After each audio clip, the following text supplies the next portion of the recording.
श्रीरामपूर शहरात अनेक दिवसांपासून सुरू असलेल्या वेश्या व्यवसायाचा पोलिसांनी आज पर्दाफाश केला आहे।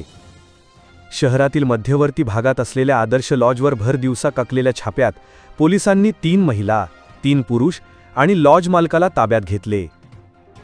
शिर्डी येथील वेश्या व्यवसाय करणारे 4 हॉटेल वर्षभरासाठी सील करण्यात आल्यानंतर अपर पोलीस अधीक्षक सोमनाथ वागचौरे यांनी काही दिवसांपूर्वी श्रीरामपूर येथे देखील अशा अवैध धंद्यांवर कारवाईचा इशारा दिला होता आणि आज ही मोठी कारवाई झाली। गेल्या अनेक वर्षांपासून शहराच्या मध्यवर्ती ठिकाणी असलेल्या आदर्श लॉजमध्ये छुप्या पद्धतीने देहविक्रीचा व्यवसाय सुरू होता। यापूर्वीही अनेक वेळा या लॉजवर कारवाई झाली होती, तरीही हा धंदा बिनदिक्कतपणे सुरू होता।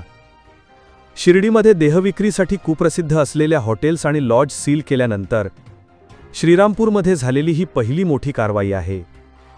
पोलिसांनी अत्यंत गुप्तपणे ही मोहीम आखली आणि अचानक छापा टाकून संबंधितांना रंगेहात पकडले। या कारवाईमुळे शहरात चालणाऱ्या इतर अवैध धंद्यांनाही चाप बसण्याची शक्यता आहे।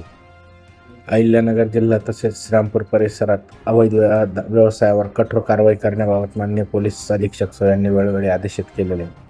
आज रोजी माननीय अपर पोलीस अधीक्षक सो यांना गोपनीय माहिती प्राप्त झाली होती की श्रीरामपूर परिसरातील मेन रोड भागातील आदर्श लॉज या ठिकाणी काही महिलांना जबरदस्तीने देहविक्री करण्यास भाग पाडून त्यापासून आर्थिक लाभ कमावण्यात येत आहे।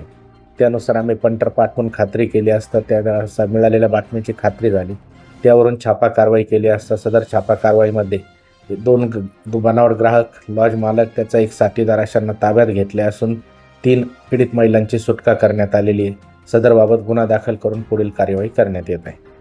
सदरची कारवाई पोलीस अधीक्षक सोमनाथ घारगे, अपर पोलीस अधीक्षक सोमनाथ वागचौरे, उपविभागीय पोलीस अधिकारी जयदत्त भंवर यांच्या सूचना आणि मार्गदर्शनाखाली श्रीरामपूर शहर पोलीस ठाण्याचे पोलीस निरीक्षक नितीन देशमुख, पोलीस उपनिरीक्षक दादाभाई मगरे, पोलीस उपनिरीक्षक दीपक मेढे, पोलीस उपनिरीक्षक अजित धाराव, सहाय्यक फौजदार राजेश सूर्यवंशी, पोलीस कॉन्स्टेबल आजीनाथ आंधळे, अमोल पडोळे, अमोल गायकवाड, आदिनाथ आंधळे, मच्छिंद्र कातखळे, सचिन दुकळे, महिला पोलीस कॉन्स्टेबल मीरा सरग आदींच्या पथकाने केली।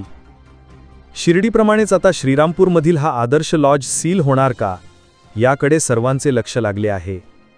याविषयी एस न्यूज मराठी वाहिनीने घेतलेला स्पेशल रिपोर्ट।